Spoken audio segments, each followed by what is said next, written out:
wanaagsan oo xiiso badan maantana waxaan rabaa inaan halkan ku qaadano hadduu eebaha awoodda leh ka raalli noqdo conversation kale oo aad u xiiso badan kii horeba kasii qurux badan marka conversationka maanta wuxuu ku saabsan yahay waxa ereyga uu halli ku dhigis yahay going to the market waa laba gabdhood oo walaalo ah iyo hooyadii ayaa adeegsanaysa gabar ka mid ah labada gabdhood gabadha kale ay sii adeegsanaysaa maadaama ayada ay mashquulsanayd kulli xaaladaas ay u dhacaan idinkaga hor dhacima laakiin waxay ku saabsan yihiin conversationka suuq la aadayo gabar suuq aadayso iyo mid adeejinayso iyo hooyadii so let us see situationka marxaladda wuxuu yahay Sophia's mother had asked her to go grocery shopping before she went to work this morning. Since Sophia is still busy with her homework, she asks her sister Lulu to go to the market on her behalf. So Sophia's mother, Sophia hooyadeed ayaa waxay ku tiri waxaan rabaa inaad iga doonto suuqa qudaar to go shopping. Grocery waxaa la yidhahaa ereyga grocery macnaheedu waxaa waaye meelaha lagu iibiyo qudaarta cagaarka iyo qudaar walba is called grocery shopping before she went to work this morning intay shaqada aadin ka hor ay tiri qudaar iga doon yaa shaqo aadayo Sophia hooyadeed. Since Sophia is still busy with her homework maadaama marka Sophia ay aad ugu mashquulsanayd shaqadeedii ee homeworkeed ama shaqadii guriga ay ku qaban lahayd oo iskoolka laga soo siiyay she asks her sister Lulu walaasheed Lulu ay ka codsatay inay aado suuqa on her behalf bedelkeeda on her behalf wadaad maqasho waa bedelka okay saan u dhacaya conversation marka dhagaha si fiican iyo amaahiya ishan ay kala socdo okay Sophia waxay tiri mom had asked me to go grocery shopping before she left for work this morning but I had to finish my school project can you go for me Lulu so Lulu la weydiinayso su'aasha Sophia loo diray adeeg Sophia marka waxay weydiinaysaa Lulu waxay tiri hooyo waxay ugu tiri mom asked me to go to grocery shopping hooyo waxay ugu tiri inaan aado groceryga ama dukaanka qudaarta si aan shopping ugu sameeyo qudaar ugu soo adeega before she left to work inta ayna shaqada aadin ka hore subaxan ama saakayto but laakiin waxay tiri I need to finish my school project waxaan u baahanahay inaan dhamaystirto school project waxaa la shaqo lagu soo dhiibayo oo lagu dhahay iskuulka ku dhaxsameeyay guriga ku sameeyay maadaama waxaa la diidayaa qofka inuu guriga markuu taga ciyaar iyo wax iska galo so waxay dhahday can you go for me Lulu fadlan ma ii bixi kartaa oo ma ii soo adeegi kartaa bedelkayga Lulu then Lulu waxay tiri I guess I can waxaan qiyaasayaa inaan sameyn karo I guess I can I am done with my homework aniga waan ka baxay tiri shaqadeydii what did mom want you to buy hooyo maxay kaaga baahneed inaad soo iibiso su'aala la weydiiyay marka Lulu ay Sophia then Sophia waxay tiri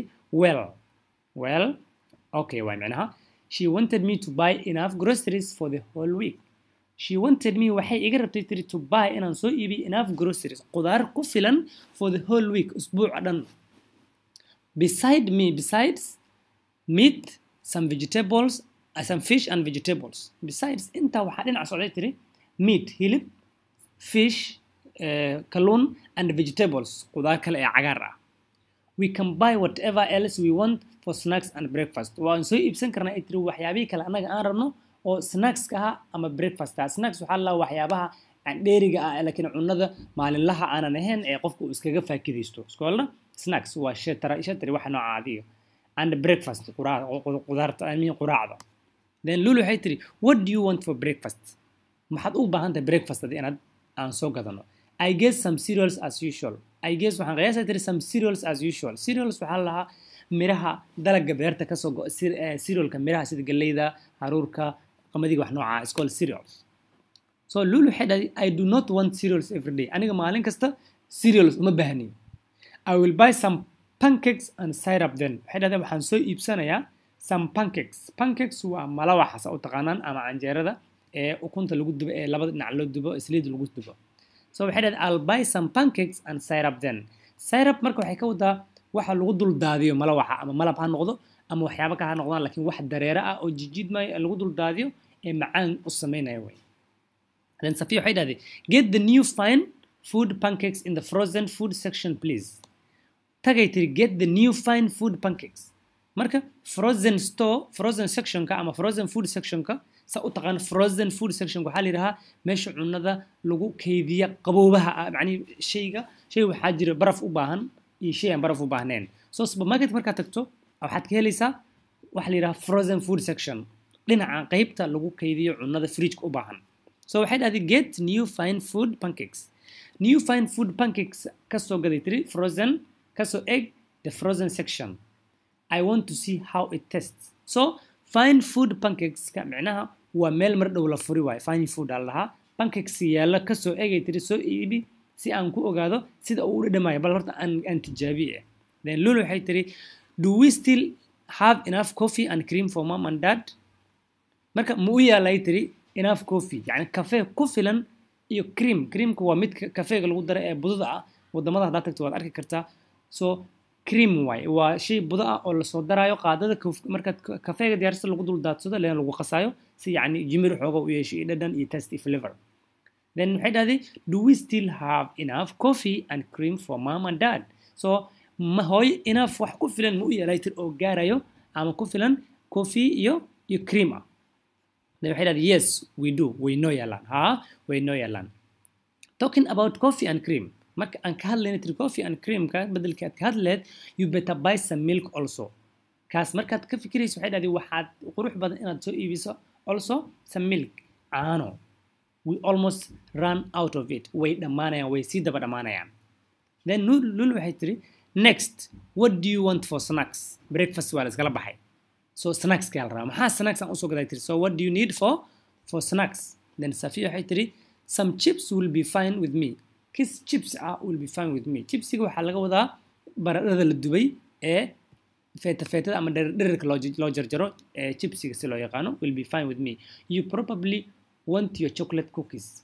adiga kulli waxaan rajeynayaa inaad jeceshahay cookies-ka aad cuni jirtay ee chocolate-ka ka samaysan then Lulu waxay tiri I better write down all these things waxa ii wanaagsanay tiri ama ii qurux badan inaan waxaan dhammaan aad yeerinaysa aan qorto otherwise haddii kale I will forget them by the time I get to the market haddii kale waan ilaabaya tiri xilliga aan suuqa tagayaba I will head to make 2 trips to take care of things waxaan necbay tiri I will head waxaan aad u necbay tiri to make 2 trips inaan 2 jeer iska daba noqdo si yani waxyaabahan aan ku soo xalliyo ama aan ku soo iibiyo then Safiya waxay tiri right as far as meat mom wants some fish so haddii dhanka hilibka wax kaaga sheegay tiri hooyo waxay tiri some fish malay and some chicken iyo kiss malay ah iyo kiss digaag ah then Lulu waxay tiri just any kind of fish yani ma waxaan soo gadaa malay yani nooc u ahaado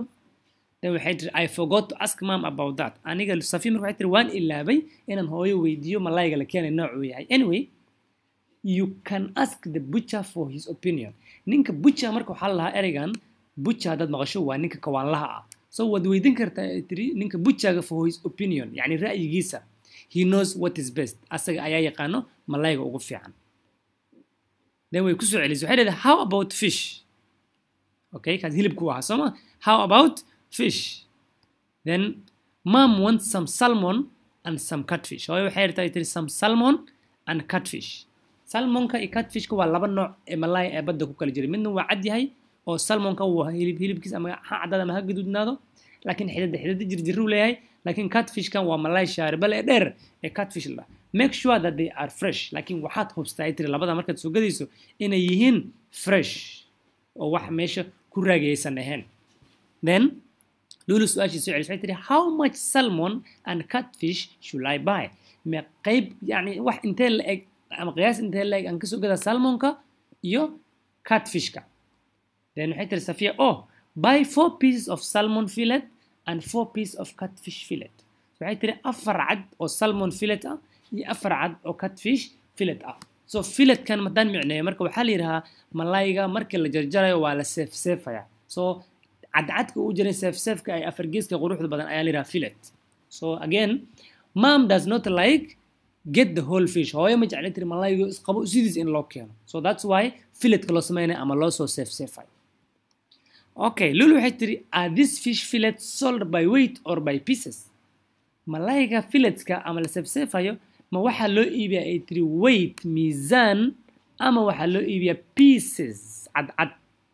okay si fiican loo dhageysto waxay tiri filletska ama seefka malayga ah ma waxa loo iibiyaa weight miisaan ama miisaan la saaraa or by piece yani cad allo qiimeynaya then Safiya waxay tiri I'm not very sure uma hubo just buy 4 decent sized pieces waxaad soo gataa tiri 4 decent sized pieces يعني afar cad oo يعني decent ah يعني macquul gal ah ee fiican not too big and not too small not too big aadna aan u weyneen aadna aan u yaryareen then Lulu waxay tiri do I need to buy some spices so mom can marinate the fish ma waxaan u baahanay tiri inaan soo gado spices waxa la waxyaabaha la mariyo lagu dubo يعني lagu qurxiyo lagu carfiyo sida xawaajiyaadka iyo adduunkaas dhan si يعني hooyo ay u marinate gareyso fishka so marinate ereygan haddaan idin micneeyo marinate waxa lahaa malayga intaana la dubin ka hore waa gabdhaha waxay sameeyaan xawaajiyaad iyo wax baa la marinayaa kadib waa la dhigayaa asoo waa isaga dhan wada gaduudin oo da'ayo so qaabkaas wax loo marinayo ee lagu daboolayo waxa la yiraahdaa marinate inta aan foornada la gelinin okay Safiya waxay tiri yes get some ground pepper and some garlic waxaad soo keentay tiri ground pepper so ground agan markaad fiiriso waa basbaaska shiidan ground pepper and some garlic so eriga pepper waa basbaaska ground markaad maqashana waa grinded waa ground waa la soo shay waa shiidan yahay ama ha noqdo basbaaska caadiga ah ama ha noqdo filfisha oo la shiiday kulay labadaba pepper la isku yaqaana then and some garlic iyo some garlic waxa la yiraahdaa toonta okay then Lulu waxay tiri now how about vegetables ka waranay tiri qudaarta kale vegetable mom probably wants carrot hooyo sid inta badan waxay jeceshay tiri carrotka potatoga baradhada cabbageka and lettuce waxa la yiraahdaa ansalatada so intaas ay rabtaa hooyo waxay rabtaa carrots potatoes cabbages and lettuce okay then Safiya waxay tiri that will be fine inta hadda ii sheegtay waa okay we need some fruits also waxa kale u baahanahay xig fruits ama miro ah what do you want maxaan ka soo dhigaa then Lulu waxay tiri dad always packs an apple for lunch every day aaba mar walba wuxuu soo pagareeyaa packs waxa waaye inuu qofkan soo qaato ama soo xirto ama xirmo soo qaato apple ah ama tufaax ah every lunch ama lunch every day maalin walba qadada xilligu imaanayo tufaax ayuu soo gadan jiray I want the same thing يعني waxaan rabaa shay la mid ah يعني waxay ka wadaa in tufaax ay soo adeegto sida aaba uu sameyn jiray oo caadadaheed then Safiya waxay tiri we have already run out of eggs sad ogtahayna waxaan naga dhamaaday tiri we ran out of eggs ukumihii male so we get a carton of eggs also waxaad kalood kusoo dartaa tiri karton ukuma ah carton waa ereyga carton eggs also ukuma ah then how about some soft drinks ka waranay tiri soft drinks waxaa la cabitaanadan aashtadii waxaan ka samaysan ee soft drinkska then Safiya waxay tiri no buy some bottled water instead waxaad noo soo iibisaa biyaha caagadaysan yani waa mineral water ama musaxada ama caafida si loo yaqaano it is healthier for us aad inoogu caafimaad badan yihiin we need to cut down on our intake of sugar waxaan u baahanay tiri we need to cut down inaan iska kala yareyno ama aan iska jarno intake of sugar sokortan badan ee nagu maqan ama aan cabno maalin walba as too much sugar is not good for our bodies as too much sugar sidaas ay tahay yani saad og tahay too much sugar sokorta aad ku badan is not good uma fiicno for our bodies jirkeena uma fiicno haddaba haddaad caafimaad rabtid ka fogow sokorta Lulu marka waxay tiri I need to put bread on the list before I forgot waxaan u baahanay tiri inaan ku daro bread roti ama slice before I forgot inta aanan iloobin listiga inaan ku darsado should I get one loaf or two so loaf waxa la xirmada ama si uu xiran yahay breadka slice la jarjarayo one loaf or two man ka soo dhigaa then Safiya waxay tiri one loaf will be enough hal loaf ayaa nagu filan put down a bag of rice also waxaad ku soo kordhisaa tiri aad ku soo darsataa a bag of rice hal bag ama hal jawan oo bariis ah then maxay tiri marka Lulu do we need anything for dessert ma waxaan u baahanaa anything for dessert waxyaabo dheeri maan ugu baahan dessert waxa la yiraahdaa macmacaanka then waxay tiri get a box of ice cream waxaan noo keentay tiri hal karton oo ice cream ama box ice cream ah then Lulu waxay tiri ice cream su'aal way ice cream ma waxa leedahay ice cream isn't ice cream packed with sugar ice cream ka miyuusan aanay tiri waxyaabaha ay ku kaydsan tahay sokorta badan ee sokorta leh maadaama hadda ay ka hadlaysa ay dhahay sokorta badan caafimaad uma fiicno then maxay ku jawaabtay let's see let us see then waxay tiri yes but since I already drink water instead of soft drink maadaama aan cabay tiri already water biyo caadi aan cabay bedelka aan cabi lahaa soft drinkskii ama biyo aashitada sokorta badnaa 1 or perhaps 2 scoops of ice cream after dinner is not too bad hal ama u dhow labo qaando scoops waxaa la yidhahaa qofka intuu soo darayo marka ayada scoopka ama qaadada uu soo daraayo ama sokor ha noqoto ama wuxuu daraayo 2 scoops or 1 scoop of ice cream oo ice cream ah after dinner cashada kadib is not too bad aad uma xumo besides mom loves ice cream laakiin dhinacaas kale marka laga eegay tir hooyana waxay jeceshahay ice cream especially cherry vanilla especially markay noqoto cherry vanilla ashirkan hore waxaan kusoo qaadnay cherry waa mari gaduudka ee vanilla uu ku jiro cherry vanilla then lulu waxay tir okay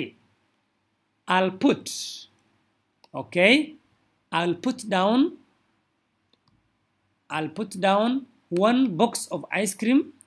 waxaan ku soo darayaa tiri 1 box of ice cream if you say so haddaad sidaa igula talisay do you want me to buy some pastries for you ma waxaad u baahan tahay tiri inaan ku soo daro wax pastries ah pastries in English I think pastries waxaa lagala jeedaa haddaan sii fasiro pastries let me check back my mind maskaxdeen dib ugu laabta pastries if I'm not wrong pastries maxay ahaan jirtay